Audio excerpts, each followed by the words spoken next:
Bonjour à toutes et tous, bienvenue dans la Tech Démo.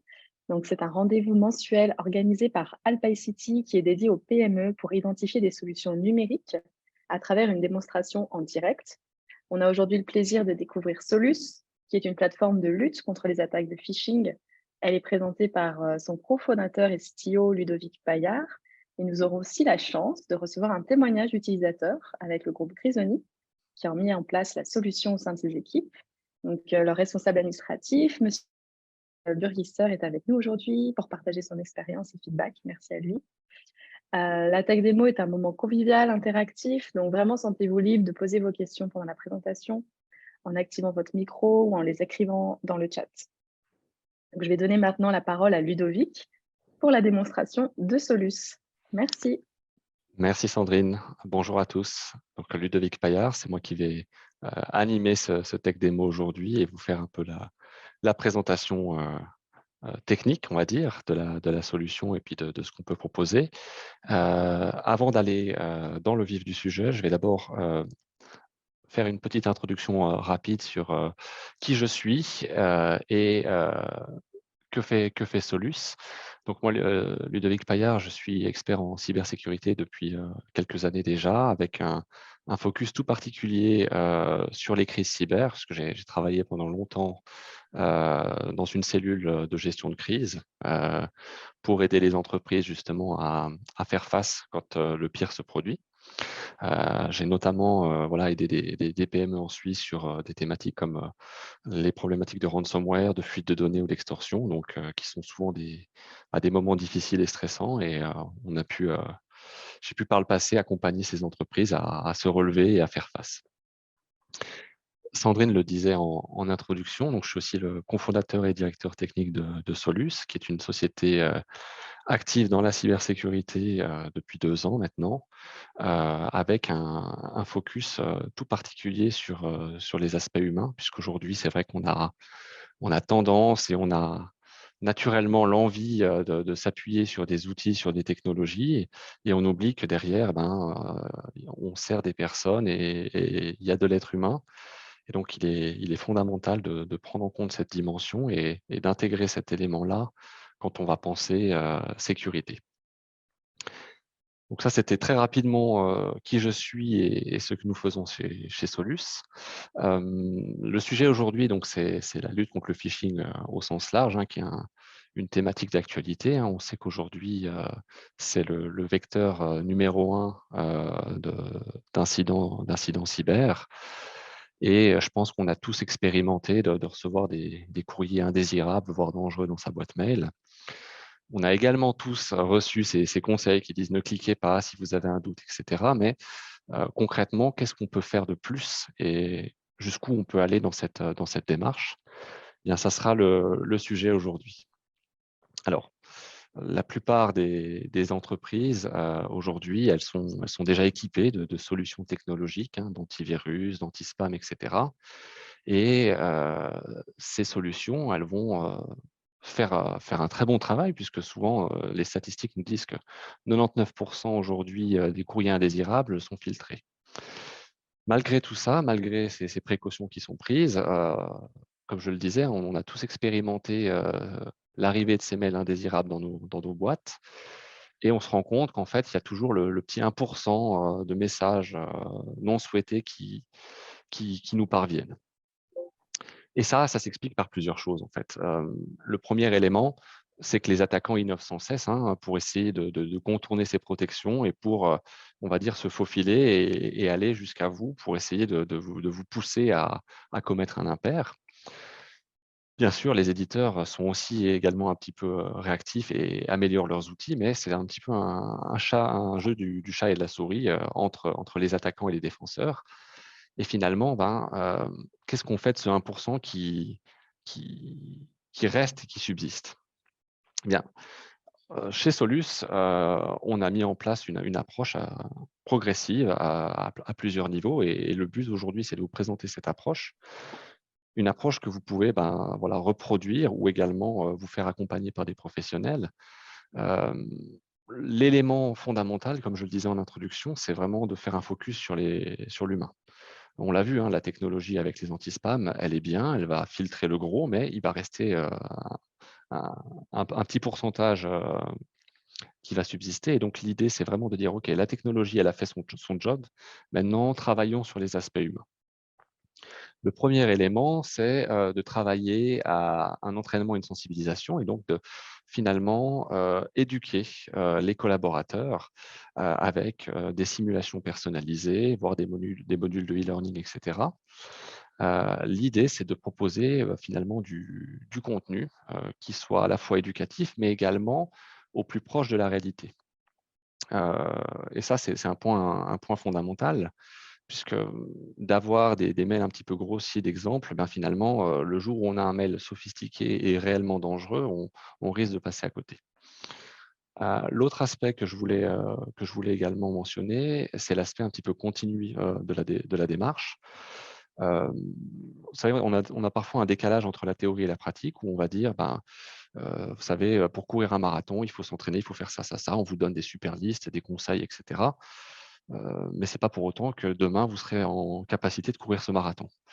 Et donc, on est convaincu chez Solus que l'apprentissage passe par la répétition, pardon, et par l'entraînement. Et donc, c'est pour ça que cette démarche d'éducation et de formation, elle doit se faire en continu pour que les acquis soient vraiment bien assimilés par les collaborateurs et qu'ils puissent finalement s'entraîner tout au long de l'année.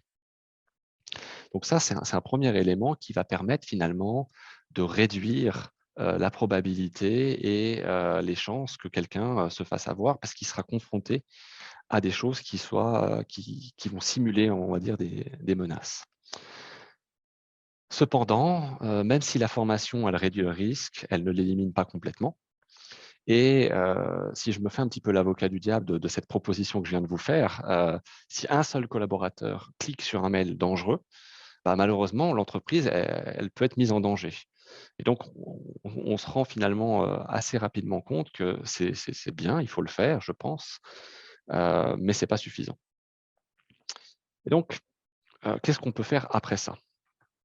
Eh bien, un des éléments, finalement, c'est d'être en capacité de détecter et de traiter quand un mail malveillant est parvenu auprès des utilisateurs. Et ça peut se faire de manière assez simple avec un bouton de signalement.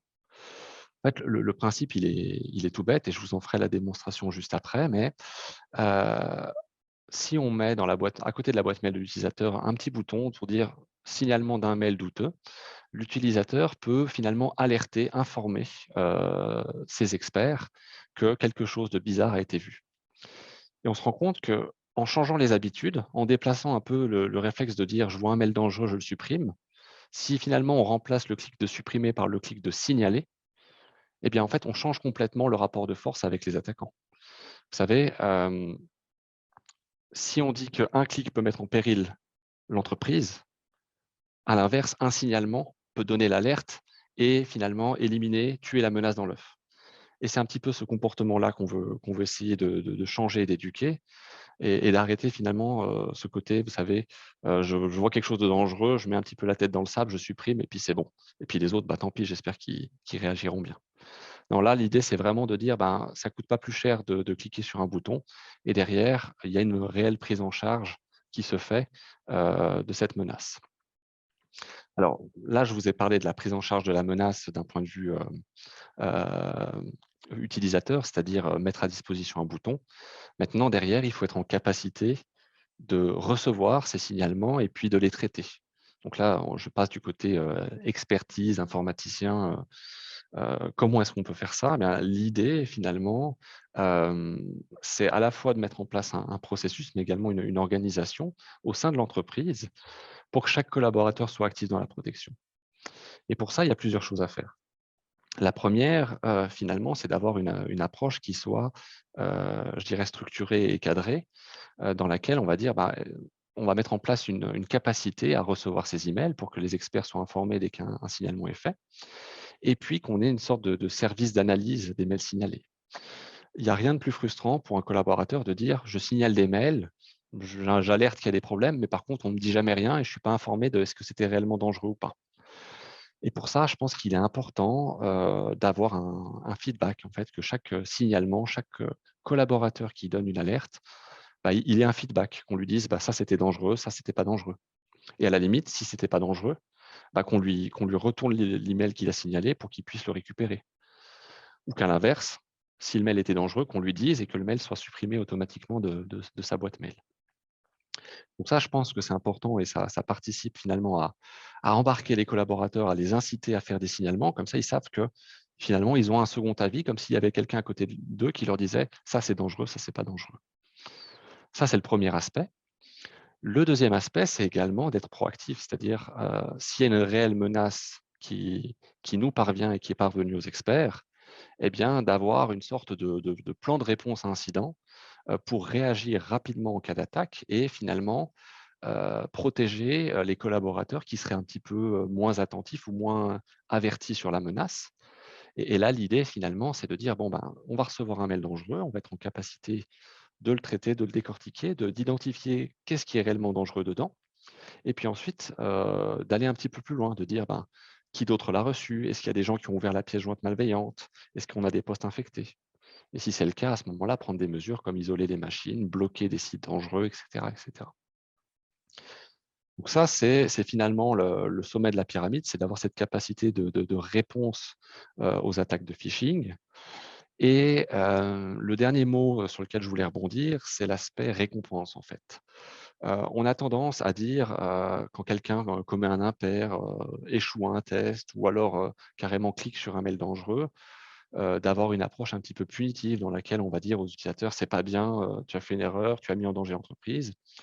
Et ça a tendance à créer de la frustration et à amener plus de problèmes, puisqu'on sent finalement qu'on est dans une approche un peu de défiance et de test vis-à-vis des personnes. Ce qu'on recommande chez Solus, c'est d'avoir plutôt une approche positive et constructive en disant: «Plutôt que de sanctionner, il faudrait récompenser» et la récompense, ça peut prendre, plusieurs formes, comme par exemple, comptabiliser les personnes qui ont le mieux réussi aux simulations, de phishing, ou regarder ceux qui ont rapporté le plus de mails dangereux et puis potentiellement proposer à la fin de l'année une petite communication avec les RH, un petit cadeau, quelque chose pour vraiment inciter et créer un cercle vertueux, pour lutter contre le phishing. Alors, je vous ai expliqué en détail un petit peu l'approche avec, les différents éléments. Ce que je vous propose maintenant, c'est de mettre un petit peu en musique tout ceci à travers une démonstration. Alors, j'ai, ici, une des plateformes que nous utilisons chez Solus pour faire, ces aspects de simulation et de sensibilisation au phishing. C'est une plateforme qui, a pour avantage, en fait, de proposer, énormément de templates et de contenus déjà tout prêts, dans lequel on va pouvoir construire finalement des scénarios. Alors ça peut être des scénarios sur, des menaces ou des virus qui circulent actuellement, et auxquels on peut être confronté. Comme ça, on peut vraiment, imiter, des menaces réelles. On peut également avoir des scénarios variés comme, par exemple des emails avec un basique lien, des emails avec des pièces jointes, voire même, simuler un faux formulaire qui va demander un login mot de passe à l'utilisateur. Donc ça, c'est des choses qu'on peut tout à fait, reproduire. Et puis on peut également travailler sur des aspects plus spécifiques, que ça soit donc, des langues différentes, des industries, hein, si on veut par exemple cibler, de l'énergie, des services financiers et cetera, voire même jouer sur les émotions. On le sait, hein, aujourd'hui, les attaquants vont travailler sur des émotions telles que la curiosité, la peur, l'urgence, hem, toutes ces choses qui vont finalement, inciter les gens à cliquer et à commettre un impair et également, l'intérêt de ça finalement, c'est d'avoir, vous voyez différents messages qui sont déjà tout prêts à l'emploi, dans lequel on va également avoir, des choses qui sont, voilà, qui sont très concrètes. Je vais vous montrer un exemple de scénario que j'ai préparé pour aujourd'hui, donc qui sera un scénario, relativement basique, incitant un petit peu, jouant sur la notion de degré d'urgence et de oui, de curiosité. Là, le principe de ce scénario, c'est de pousser l'utilisateur à cliquer sur un lien dans lequel on lui dit votre compte a été piraté, si vous voulez répondre et vous sécuriser, cliquez rapidement sur le lien, authentifiez-vous pour qu'on fasse quelque chose. Vous avez ici l'exemple du mail, et puis je vais vous l'afficher, vous voyez, donc ça ressemble à un faux mail qui pourrait s'apparenter à du Microsoft. Dans ce message-là, on peut également personnaliser le contenu, hein, changer l'adresse de l'émetteur, hein, pour avoir quelque chose qui soit très ressemblant voire même proche de Microsoft ou de n'importe quel autre fournisseur. Ce qui est également intéressant, c'est derrière de pouvoir contrôler la page qui va s'afficher quand l'utilisateur va cliquer.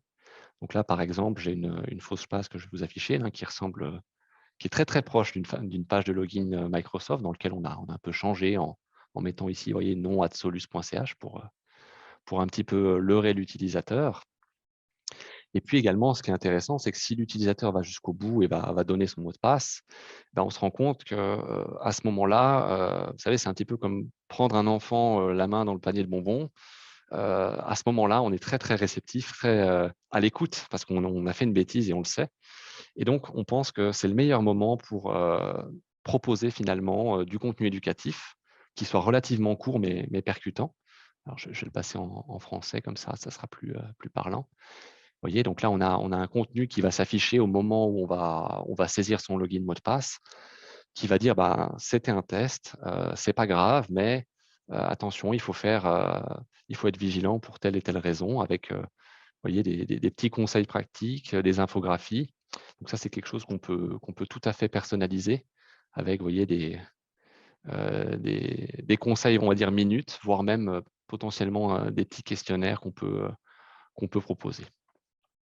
Donc, une fois qu'on a fait tout ça, eh bien, on peut directement envoyer ce mail et puis, on va dire, simuler cette attaque. Et puis, je vais vous montrer tout de suite une démonstration de l'exemple. Donc, vous avez ici ce fameux mail d'alerte de sécurité qui est arrivé dans ma boîte mail. Admettons que je ne sois pas vigilant et que je clique sur le contenu. On arrive tout de suite donc sur un exemple de mail. Alors, je vais peut-être, pour la démonstration, je vais peut-être aller au bout du scénario, puis je vais en envoyer un nouveau, comme ça on a l'exemple. Et puis, je vais vous montrer tout de suite comment ça se passe directement dans ma messagerie. Et puis, on simulera également l'aspect de signalement et de service d'avis d'experts. Comme ça, vous aurez je dirais une vue un petit peu globale de ce qui se passe par rapport à ça. Alors, hop, on va ouvrir tout de suite la démonstration. Clac.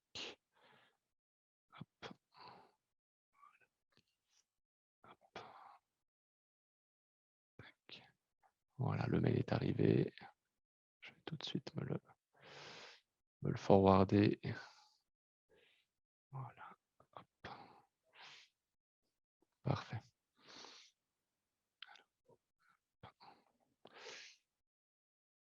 L'idée derrière, alors là, je vais bien évidemment vous montrer l'exemple d'un mail qui est, comment dire, qui a été, dans lequel je vais me faire avoir, mais l'idée, c'est aussi de vous montrer l'aspect très traitement aussi, hein, de ce qu'on peut en faire. Donc, vous voyez là, quand je clique sur le lien, j'arrive sur ce fameux formulaire. Donc, je vais mettre mon adresse mail avec un mot de passe. Et puis, à ce moment-là, au moment où je vais valider, j'arrive sur ma fameuse page d'éducation. Et une fois que j'en suis là, en fait, à la fin de la campagne, j'aurai un reporting avec les résultats, de savoir un petit peu le pourcentage de personnes qui ont cliqué, etc. Donc ça, c'est l'aspect éducatif et simulation que je voulais vous montrer, mais il y a également un aspect de signalement, ce fameux bouton pour détecter et réagir. Et là, ça se présente sous une forme assez simple. En fait, on a ici vous voyez, un petit bouton qui s'appelle Report Phishing, dans lequel je vais pouvoir cliquer et on va avoir en fait une action automatisée et presque intelligente, dans le sens où si c'est une simulation, vous allez le voir, on va avoir un comportement où on va dire à l'utilisateur, bah, bravo, c'était une simulation, c'était un test, merci pour ta vigilance. Ce qui permet de donner un feedback instantané à l'utilisateur au moment où il fait le signalement, et ça enlève tout le doute et les questions en fait. en sachant que ça va automatiquement être comptabilisé dans les résultats et on va pouvoir avoir également le pourcentage, la quantité de personnes qui font des signalements face à des menaces. Maintenant, je voulais vous montrer également un second exemple d'un mail qui n'est pas une simulation avec un vrai virus attaché, qui ressemblerait à une fausse candidature avec un CV contenant un document Word avec une macro et un virus derrière. Si j'utilise le bouton de signalement, vous voyez, le comportement est un petit peu différent. En fait, il va me dire, OK, on ne connaît pas ce mail, mais est-ce que vous êtes bien sûr de vouloir le rapporter? Et si je valide, eh bien, le mail est supprimé et il est envoyé à des experts sécurité qui vont directement l'analyser. Ces experts vont pouvoir décortiquer, prendre en compte en fait cette menace et également, s'il y a quelque chose de dangereux, en fait, déclencher un plan de réponse incident, se mettre en lien avec les informaticiens, les experts, et cetera, pour derrière avoir là une réponse qui soit appropriée. Ce travail-là, il est également très intéressant puisque l'utilisateur va recevoir un feedback donc dans les minutes qui suivent. Là, les experts de chez Solus, du coup, je pense, sont en train de travailler sur la menace. Ah oui, là, j'ai un petit 2 qui est apparu. Alors, attendez, je vais vous montrer la réponse. Hop. Voilà. Tac. Voilà. Donc là, c'est le feedback que j'ai reçu de nos experts chez Solus quelques minutes après. Donc, on reprend le sujet, candidature Jane Doe, thread dangereux, c'est un email dangereux, il est supprimé, merci pour votre signalement. Donc, c'est pour vous montrer un peu l'aspect, je dirais, importance de donner un feedback aux collaborateurs. On a également, alors un autre exemple que je vais vous montrer juste ici, d'un feedback pour un mail qui serait fiable, parce qu'on pourrait avoir, par exemple, quelqu'un qui va nous faire le signalement d'un message qui ne serait pas du tout dangereux, et malheureusement, le mail a été supprimé. Donc ça serait quand même embêtant d'avoir un mail non dangereux qui soit signalé. Bien, on a pris en compte ce type de choses. On va donner un feedback à l'utilisateur en lui disant, écoute, c'est fiable, pas de souci, voilà en pièce jointe ton mail. Du coup, l'utilisateur peut le récupérer assez facilement.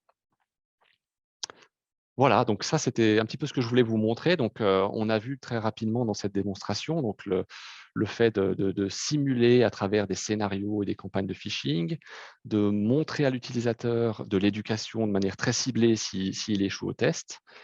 Également la capacité de détecter et de répondre de manière appropriée.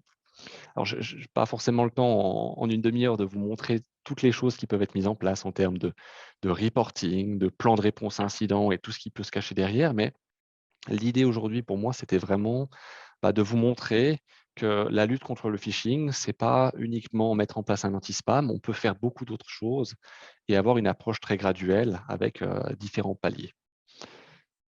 Voilà pour la démonstration. Donc, j'imagine qu'il y aura peut-être quelques questions ou témoignages clients. Je vais laisser la main peut-être à Sandrine. Merci beaucoup, Ludovic. Oui, je pense que ça serait intéressant d'avoir le feedback de Yannick, s'il veut bien partager peut-être dans quel contexte est-ce que vous avez mis en place cette solution, combien de temps ça a pris, et puis les retours en fait de vos équipes sur cette solution. Oui, alors j'espère que vous m'entendez bien. Bonjour à toutes et tous. Oui, alors peut-être juste le contexte. Donc, le groupe Grisoni, on est acteur principal de Suisse romande dans la construction. On représente 1300 collaborateurs répartis sur l'axe lémanique de la Suisse romande. Moi, mon rôle, donc, je suis responsable administratif. Je gère entre guillemets l'informatique, mais je dirais au niveau stratégique, puisque c'est important de savoir que nous, on a l'entier de nos services qui sont externalisés. Donc, moi, je n'ai pas de qualification autre en informatique. Je dirais que je supervise la partie opérationnelle et stratégique, mais on a plusieurs partenaires qui gravitent autour de nous. Et puis, je dirais que le déclenchement pour arriver chez Solius rapidement, c'est qu'en 2018, on a fait une nouvelle direction générale qui est arrivée. On a fait une analyse un petit peu de ce qui était existant, puis on a fait une tabelle des risques où finalement, le risque de panne informatique était quasiment numéro un. Je dirais plus sur l'aspect fonctionnement que les données, parce que je dirais que dans la construction, les données nous inquiètent pas plus que ça finalement. Mais par contre, l'opérationnel, clairement. Et on s'est vite rendu compte qu'on ne pouvait pas pouvoir accepter d'avoir, je dirais, plus d'1 ou 2 jours de panne informatique. De ça, c'est découlé finalement toute une stratégie de communication où finalement, c'est vraiment la direction générale qui a porté ce besoin de s'aligner au niveau sécurité informatique. On a commencé par un audit de sécurité. Suite de cet audit-là, on a mis en place quelques mesures, je dirais, internes et externes. J'aime bien faire la comparaison avec un château fort. On a un petit peu consolidé nos murailles, on a un petit peu plus segmenté l'intérieur. Et on est vite arrivé à la conclusion qu'il fallait aussi qu'on entraîne un petit peu nos soldats finalement. Puis ça, c'est un des facteurs qui nous faisait un peu peur parce qu'on n'a pas vraiment, on ne sait pas à quel niveau sont nos collaborateurs. Donc, on s'est vite tourné vers Solius. Solius, on les connaissait un petit peu. On connaissait M. Saez qui avait été l'un de nos partenaires justement pour cet audit de sécurité. On avait eu confiance en lui, vraiment un aspect très professionnel. Et puis là, il s'entendait aussi également très bien avec nos partenaires actuels qui nous gèrent notre infrastructure. Ils sont venus un petit peu nous proposer cette solution qui nous a tout de suite plu. Il y a un aspect pragmatique qui est vraiment mis en avant. Je dirais un aspect de collaboration où vraiment on crée les scénarios ensemble et puis un suivi qui était bon sans être trop contraignant. Après, je dirais que le lancement, il est très important. Il y a quand même quelques facteurs clés de succès pour que ça fonctionne. Le numéro 1, c'est la communication. Comme je l'ai dit, nous, ça venait vraiment porté par la direction générale. On ne voulait pas qu'on ait une impression d'un nouvel outil qu'on met qui ne soit pas forcément maîtrisé avec peu de retours. Donc, on a bien communiqué là-dessus. On a créé des scénarios, je dirais, ensemble, avec aussi leur expertise progressive. Les 3 premiers étaient vraiment très, très simples. Après, on les a augmentés. Au vu aussi des rapports, on a augmenté un petit peu le niveau. Et puis après, il y a je dirais un suivi qui doit être fait en permanence. Et effectivement, comme l'a dit Ludovic, nous aussi, on avait plein de mails qui étaient reportés à nos services IT, qui étaient transférés entre X et Y personnes, puis pas forcément traités. Là, il y a vraiment un retour direct, que ce soit sur des tests ou finalement simplement des spams ou des virus avérés. Et après, avec les reportings qui sont très fournis et très détaillés, vous pouvez aussi, je dirais, modéliser ensemble, qu'on a modélisé ensemble. C'était important pour nous de différencier les lieux, les fonctions, les succursales, etc. Après, grâce à ça, on peut aller travailler. Certaines succursales qui étaient très mauvaises, on a été vraiment le présenter dans des séances internes.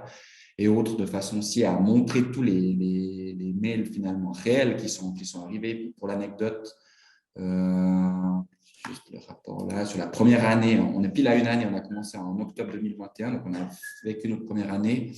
On a eu 1867 emails signalés, dont 612 qui étaient des phishing avérés. Puis ça, je crois que c'est important. Alors, on a eu un petit peu de chance au niveau communication. C'est arrivé pile au moment où la presse lançait passablement de cas concrets qui arrivaient dans des secteurs, notamment la construction. Donc, ça a facilité un petit peu. Je crois que chez nous, les gens ont très vite compris que c'était très important pour nous. Puis grâce à ça, ça permet aussi d'avoir des gens qui nous appellent pour dire qu'ils ont cliqué sur un mail, qu'ils ne sont pas trop sûrs. Puis directement, on a nos équipes qui peuvent gagner du temps, qui peuvent se concentrer là-dessus. Puis un autre aspect, là, il y a l'aspect, vous avez fait une démonstration finalement de ce que les utilisateurs vont voir, mais il y a tout un aspect derrière de traitement, où là, ils sont en collaboration aussi avec notre partenaire, qui était très content de travailler avec quelqu'un finalement, pas dans l'opérationnel, un peu d'externe, d'expert. Ça permet d'avoir déjà une réactivité, de pouvoir aussi, nous, on profite de communiquer aussi les vrais mails qui sont passés pour montrer le niveau finalement des hackers. Et puis c'est vrai que grâce à ça, j'ai envie de dire, personne n'est prêt, puis je touche du bois, personne n'est prêt à vivre ça, mais je dirais que par rapport à probablement nos concurrents, on a une idée de ce qu'il faudrait faire, de qu'il faudrait appeler, puis comment réagir avec un playbook qui a été conçu de façon à réagir le mieux possible, le moins mal possible. Je dirais que la réponse, elle est là. Voilà un petit peu notre tour. Là, on a validé un mandat pour 2 ans. On vient de finir les scénarios de la 2e année. Et puis après, on va refaire un point pour refixer, voir si on reste vraiment sur du phishing pur ou on pourrait aller encore sur du traitement plus social ou même avec des téléphones. Enfin, à voir, parce que c'est clair que c'est quelque chose qui doit évoluer régulièrement, sinon on va se retrouver avec un service finalement qui va perdre en efficacité au fil des années. Je remercie Ludovic pour la présentation concrète de Solus et Yannick pour votre témoignage. Et j'insiste vraiment sur le côté pédagogue de Solus, particulièrement leur page LinkedIn, vous pouvez la suivre. Ils font des infographies, des bonnes pratiques. C'est vraiment pertinent et concret avec des contenus éducatifs, donc n'hésitez pas. Et je voulais remercier chacun d'entre vous aussi pour votre participation. On envoie toujours un email de satisfaction, un lien vers le replay vidéo et les coordonnées de l'équipe Solus si vous souhaitez aller plus loin. Et puis du côté Alpicity, on vous donne rendez-vous à la prochaine Tech Démo qui aura lieu le 13 décembre. On va aborder des outils no-code. On avait déjà commencé à aller dans le low-code, mais là, ce sera vraiment pur no-code, des outils web apps avec plusieurs présentations d'outils no-code. Voilà. Merci et puis je vous souhaite une belle journée à tous et toutes. Merci à tous. Au revoir. Au revoir. Merci.